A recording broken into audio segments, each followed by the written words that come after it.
Everyone, RPF constable के exams की date आ गई है और जो बच्चे एग्जाम की तैयारी कर रहे हैं उनको कौन कौन से टॉपिक पे फोकस करना चाहिए, किस किस टाइप के क्वेश्चन पे ज़्यादा फोकस करने की ज़रूरत है, ये सारा हम इस वीडियो में बताने वाले हैं।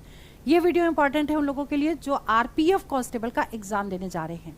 मैं अंजलि शर्मा अब आपकी वीडियो स्टार्ट करने जा रही हूँ और स्टार्ट करने से पहले मैं आपको बताऊंगी कि इस वीडियो में जो वेटेज है, मतलब जिस टॉपिक से सबसे ज़्यादा क्वेश्चन पूछे जाते हैं वो हम आपको बताएंगे कि वो किस तरीके से पढ़ना चाहिए और कौन कौन से टॉपिक पे ज़्यादा फोकस करना है।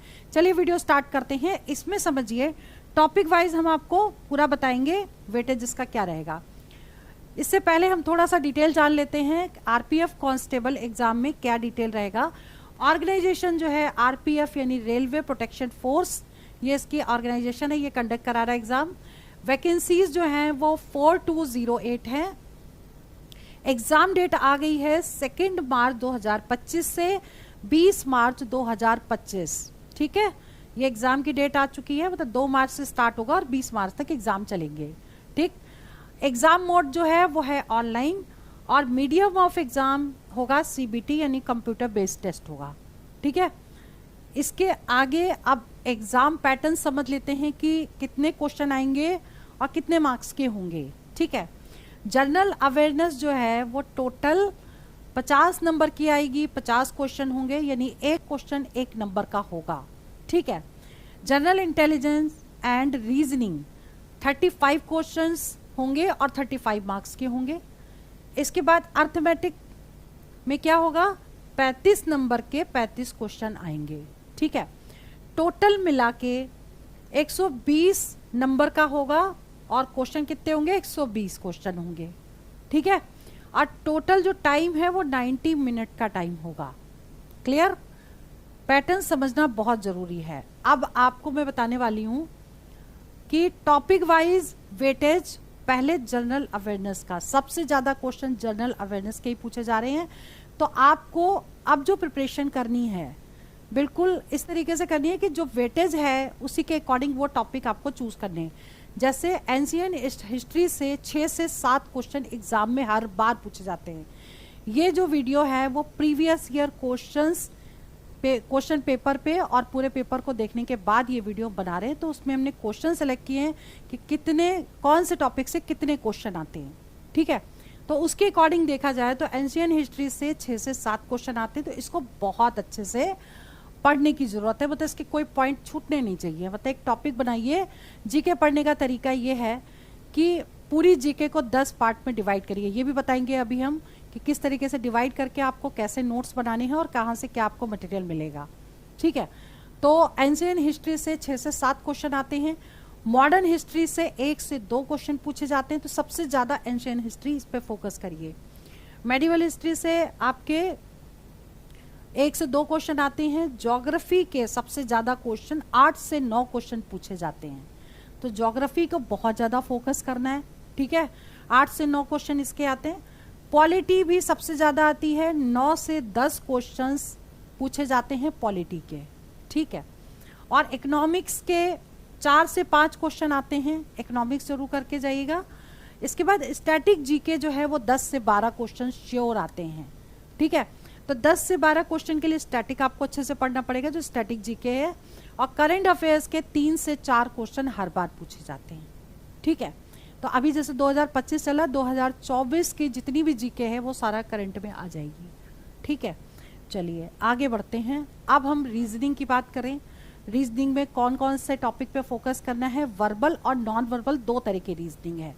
यहाँ पे हमने वर्बल लिखी है और आगे जो हम बताएंगे ये नॉन वर्बल है। ठीक है, नॉन वर्बल। अब पहले वर्बल की बात कर लेते हैं। कोडिंग डिकोडिंग के 2 से 3 क्वेश्चन हर बार पूछे जाते हैं। तो 2 से 3 क्वेश्चन के लिए आपको ये टॉपिक बहुत अच्छे से पढ़ना पड़ेगा क्योंकि श्योर शॉर्ट है। एनोलॉजी के जो क्वेश्चन हैं वो 4 से 5 पूछे जाते हैं हर बार। डाइस के 1 से 2 क्वेश्चन आते हैं। एक तो अपोजिट वाला आता है, एक ओपन डाइस का क्वेश्चन आता है। ठीक है, डाइस का वीडियो ऑलरेडी हमने यूट्यूब चैनल पे अपलोड कर लिया है, उसको जरूर देख लीजिएगा। ठीक, इसके बाद सीटिंग अरेंजमेंट के 3 से 4 क्वेश्चन अच्छे से पूछे जाते हैं, जरूर पूछे जाते हैं। तो ये जो मेन टॉपिक्स है जिसमें सबसे ज्यादा क्वेश्चन आते हैं उन टॉपिक्स का रिवीजन बहुत अच्छे से करके जाना है। ठीक है, इसके बाद इनइक्वालिटी के 2 से 3 क्वेश्चंस आते हैं। नॉन वर्बल रीजनिंग के 4 से 5 क्वेश्चन आते हैं, और नॉन वर्बल में क्या क्या आएगा तो ये अभी हम आपको इसमें बताएंगे, ठीक है। 4 से 5 क्वेश्चन जरूर आते हैं, तो ये वाला तो अभी हम आपको इसमें अभी बता रहे कौन से टॉपिक्स होंगे। सिलोगिज्म के 2 से 3 क्वेश्चंस आते हैं, जिसमें स्टेटमेंट कंक्लूजन के 2 स्टेटमेंट होगी या 3 स्टेटमेंट होगी या 3 कंक्लूजन वाले क्वेश्चंस पूछे जाएंगे। तो आप एक काम करिएगा, सिलोगिज्म का वीडियो पूरा देख लीजिएगा, 100% क्वेश्चन करेक्ट होगा, ठीक है।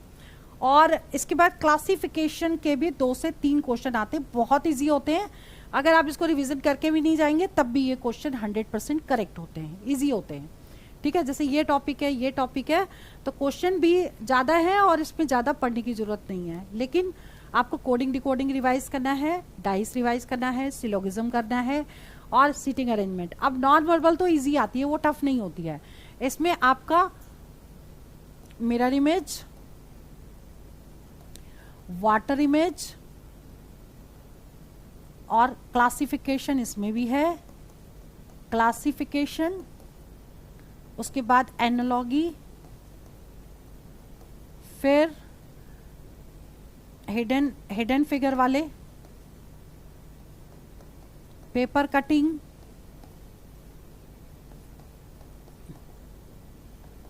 और पेपर फोल्डिंग, ठीक है। तो ये नॉन वर्बल के इजी टॉपिक्स होते हैं, ये 100% कवर होते हैं। कई बार इसमें से क्वेश्चन आते हैं, नंबर ऑफ ट्रायंगल्स कितने होंगे या नंबर ऑफ स्क्वायर्स कितने होंगे, वो पूछ लेते हैं। तो ये क्वेश्चन इजी होते हैं, टफ नहीं होते हैं, ठीक है। फिर भी हम आपको लास्ट मोमेंट पे क्या होगा कि रिवीजन पूरा करवाएंगे, मैथ्स और रीजनिंग का पूरा रिवीजन आपको करवा देंगे, एक एक वीडियो में एक एक टॉपिक डेली करवा देंगे, ठीक है। अब बात करते हैं अर्थमेटिक की, यानी कि मैथ्स की। अब इसमें से कौन से टॉपिक से सबसे ज्यादा क्वेश्चन पूछे जाते हैं? नंबर सिस्टम से 1 से 2 क्वेश्चन एग्जाम में जरूर आता है, जिसमें एक क्वेश्चन डिविजिबिलिटी रूल पे डिपेंड करता है, पता है, उसी पे बेस्ड आता है कि डिविजिबिलिटी रूल, यानी कि 8 की डिविजिबिलिटी में या कोई मिसिंग नंबर आ गया तो डिविजिबिलिटी रूल आप जरूर करके जाइएगा। एक क्वेश्चन श्योर शॉट है अगर 1 से 2 क्वेश्चन आते हैं तो। रेशियो प्रोपोर्शन के जो क्वेश्चन है, रेशियो एंड प्रोपोर्शन, ठीक है, इसमें 2 से 3 क्वेश्चन श्योर शॉट आते हैं। ए बी का रेशियो दिया होता है, बी सी का दिया होता है, ए सी का पूछ लेते हैं, इस तरह वाला। और एक क्वाइन का क्वेश्चन हमेशा पूछा जाता है, उसको हम रिवीजन भी करवा देंगे। डेटा इंटरप्रिटेशन के 2 से 3 क्वेश्चन पूछे जाते हैं, इसमें ज़्यादातर टेबुलेशन फॉर्म आता है, ठीक है। तो टेबुलेशन फॉर्म के 2 से 3 क्वेश्चन, एक टेबल दे देंगे, उसी से रिलेटेड है कि 2 से 3 क्वेश्चन उसी में पूछ लेते हैं, ठीक है। वैसे तो ये डेटा इंटरप्रिटेशन 4 तरह का है, tabulation form, pie chart, bar graph और डबल लाइन ग्राफ, ठीक है। लेकिन ज़्यादातर क्वेश्चन जो है टेबुलेशन के आते हैं। इसके बाद सिंप्लीफिकेशन के 4 से 5 क्वेश्चन श्योर शॉट आते हैं। तो सिंप्लीफिकेशन बहुत ही इजी क्वेश्चन होते हैं और उसको जरूर करके आइएगा, ठीक है। उसके भी तरीके होते हैं, शॉर्टकट ट्रिक वाले वीडियोस देख लीजिएगा। एवरेज जो है 1 से 2 क्वेश्चन श्योर शॉट पूछा जाता है, एक सिंपल एवरेज पूछ लेते हैं और एक थोड़ा सा वर्ड प्रॉब्लम पे बेस्ड क्वेश्चन होता है, ठीक है। मेंसुरेशन में 2 से 3 क्वेश्चन पूछे जाते हैं। एरिया एंड वॉल्यूम के क्वेश्चन इसमें से आते हैं, मतलब जिसमें सिलेंडर एरिया और एक चीज मेल्ट करने वाली आती है कि एक को मेल्ट किया दूसरे में कन्वर्ट किया। जैसे सिलेंडर को मेल्ट किया गया और उसको क्यूब में कन्वर्ट किया तो कितने क्यूब्स बनेंगे। तो इस तरीके क्वेश्चन जरूर देख लीजिएगा। मैंने अच्छे से रिवीजन भी कराया और अब मैं इसकी रिवीजन क्लास भी अब स्टार्ट करूंगी, ठीक है। इसके बाद SI एंड CI के 2 से 3 क्वेश्चन श्योर शॉट आते हैं। स्पीड, टाइम एंड डिस्टेंस के 1 से 2 क्वेश्चन जरूर पूछे जाते हैं। Speed, time and distance very important topic है।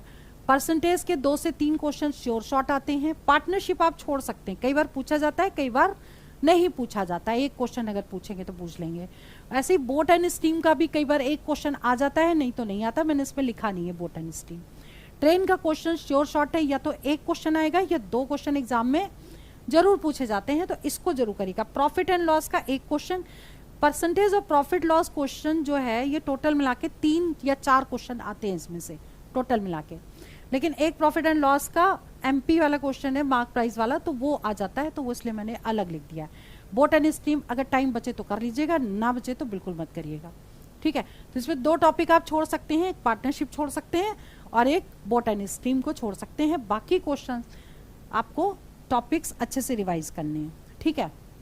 इसके बाद हम थोड़ा सा डिटेल में पढ़ लेते हैं, क्योंकि जीके सबसे ज़्यादा आ रही है। अब जीके की तैयारी के लिए 100% प्रिपरेशन कैसे की जाए ताकि आपका सिलेक्शन हो जाए। तो आपको क्या करना है, आपको जीके के लिए 10 पार्ट में इसको डिवाइड कर लेना है, ठीक है। एक मोटा रजिस्टर लीजिए, उसको 10 पार्ट में डिवाइड करिए। अब आपको पढ़ना कैसे है, करंट अफेयर्स की तैयारी में आपको नेशनल एंड इंटरनेशनल इवेंट्स के बारे में पूरा पता होना चाहिए, इससे क्वेश्चन आता है, ठीक है। Sports news, award and honours क्या हैं, और appointments, important dates and days, ये बहुत ही इंपॉर्टेंट है। तो ये पार्ट अगर आप तैयार करें तो ये चीजें जरूर लिखें अलग से, और जो भी है सारा रिलेटेड इससे इसमें लिख लें ताकि वो रिवीजन लास्ट मोमेंट पे हो पाए। इसके बाद बात करते हैं इंडियन कॉन्स्टिट्यूशन से क्वेश्चन श्योर शॉर्ट पूछा जाता है। अब इंडियन कॉन्स्टिट्यूशन अगर आपने हेडिंग डाली है तो आपको क्या क्या पढ़ना है इसमें। एक तो प्रिम्बल से रिलेटेड क्वेश्चन आता है, फंडामेंटल राइट्स एंड ड्यूटीज से रिलेटेड क्वेश्चन पूछे जाते हैं, directive principles of state policy से और अमेंडमेंट से रिलेटेड क्वेश्चन जरूर पूछे जाएंगे, ये भी ध्यान रखिए, क्योंकि अभी तक वो पूछे गए हैं तो आगे भी इसी पैटर्न पे पेपर होगा आपका, ठीक है। अब बात करते हैं साइंस एंड टेक्नोलॉजी। अगर साइंस एंड टेक्नोलॉजी से क्वेश्चन पूछे जाएंगे तो अब इसमें क्या क्या पढ़ना है, फिजिक्स, केमिस्ट्री, बायोलॉजी के साथ है inventions and discoveries, space and astronomy, फिर एनवायरमेंटल साइंस, ठीक है। ये अपने आप में ही एक एक टॉपिक्स हैं, इसके अंदर डीप में पढ़ना पड़ेगा क्योंकि इसमें से क्वेश्चन श्योर शॉर्ट पूछा जाता है, ठीक है। अब इसके बाद जो नेक्स्ट नंबर है वो स्टैटिक जीके। स्टैटिक जीके में geography, history, polity, economics, important places क्या हैं, मॉन्यूमेंट्स क्या हैं, नेशनल पार्क्स, इसके बारे में आपको पता होना चाहिए कि क्या कौन सा पार्क कहाँ पर है, ठीक है।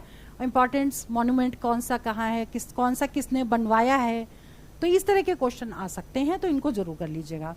स्पोर्ट्स की अगर बात करें तो national and international sport event की प्रिपरेशन करनी है, साथ में फेमस पर्सनालिटीज इन स्पोर्ट्स ये पूरा करना है कि कौन कौन महान व्यक्ति हैं जो आगे उससे रिलेटेड हैं, ठीक है। बुक्स एंड ऑथर्स से रिलेटेड क्वेश्चन पूछा जाता है, तो famous books and their authors, ठीक है। आगे आर्ट एंड कल्चर से जैसे इंडियन आर्ट के बारे में, साथ में आर्किटेक्चर, और उसके बाद डांस, म्यूजिक और फेस्टिवल से रिलेटेड क्वेश्चन पूछते हैं कि कौन सा फेस्टिवल कहाँ का है या कौन सा डांस किससे रिलेटेड है, कौन से स्टेट का है, ठीक है। इंडियन रेलवे से रिलेटेड, क्योंकि रेलवे का एग्जाम है इसलिए रेलवे से रिलेटेड क्वेश्चन जरूर पूछे जाएंगे, तो इसके बारे में आपको पता होना चाहिए कि हिस्ट्री ऑफ इंडियन रेलवे क्या है, सिग्निफिकेंट अचीवमेंट्स, साथ में करंट डेवलपमेंट्स इन रेलवेज में क्या है, इसमें से क्वेश्चन श्योर शॉर्ट पूछेंगे। वो इसलिए पूछेंगे कि ये रेलवे का ही एग्जाम है, ठीक है। इसके बाद नेक्स्ट पॉइंट है इकोनॉमिक्स एंड सोशल डेवलपमेंट। इसमें आपका पॉवर्टी एंड अनएम्प्लॉयमेंट, फिर साथ में इकोनॉमिक्स रिफॉर्म्स, साथ में सोशल इश्यूज, ठीक है। मतलब पॉइंट बना के करिएगा तो कुछ भी छूटेगा नहीं आपका। अभी आपके पास सफिशिएंट टाइम है, अगर एक एक टॉपिक भी डेली उठा के करेंगे तब भी आराम से लिख भी पाएंगे और रिवीजन भी अच्छे से हो जाएगा, ठीक है। मिसलेनियस में भी काफ़ी चीज़ें हैं, जैसे important government and public sector में ऑर्गेनाइजेशंस क्या हैं, इंटरनेशनल ऑर्गेनाइजेशंस एंड हेडक्वार्टर्स क्या हैं, डेज और थीम्स, तो ये बहुत ही इंपॉर्टेंट हैं जिनको अगर आप जीके की प्रिपरेशन तो ऐसे करिए कि आप डेली एक टॉपिक उठाइए और उससे रिलेटेड जितने भी क्वेश्चन आपको मिलते हैं वो सारे अपनी कॉपी में लिख लीजिए और उसको रिवीजन करना स्टार्ट करिए। बाकी मैथ्स और रीजनिंग का रिवीजन तो मैं करवा दूंगी आपको, डेली आपकी यूट्यूब पे क्लासेस भी लूंगी और अपने वीडियोस भी अपलोड करूंगी। एक टॉपिक का एक वीडियो अगर आप पूरा देख लेंगे वो टॉपिक आपका पूरा रिवीजन हो जाएगा। तो मैथ्स और रीजनिंग के लिए तो मैं आपको पूरा एक दिन में एक वीडियो जरूर अपलोड करूंगी और साथ में उसको देख लीजिएगा, रिवीजन हो जाएगा क्योंकि वो प्रीवियस ईयर क्वेश्चन पे बेस्ड होगा, पूरा पेपर और मॉडल टेस्ट पेपर के ऊपर भी बेस्ड होगा, ठीक है। तो आज की वीडियो में मैंने जो भी आपको बताया इसको अच्छे से समझिए और इसको रूल्स को फॉलो करिए और इस तरीके से प्रिपरेशन आज से स्टार्ट कर दीजिए। और मैं आपकी क्लासेस भी अब जल्दी स्टार्ट करूंगी, बहुत जल्दी आपको 1-2 दिन के अंदर डेट आपको इन्फॉर्म कर दूंगी। हमारे यूट्यूब चैनल को सब्सक्राइब कर लीजिए ताकि इंपॉर्टेंट इन्फॉर्मेशन आप तक टाइम से पहुंच पाए। चलिए वीडियो में यहीं ओवर करती हूँ। All the best for exam, for selection. जय हिंद, जय भारत।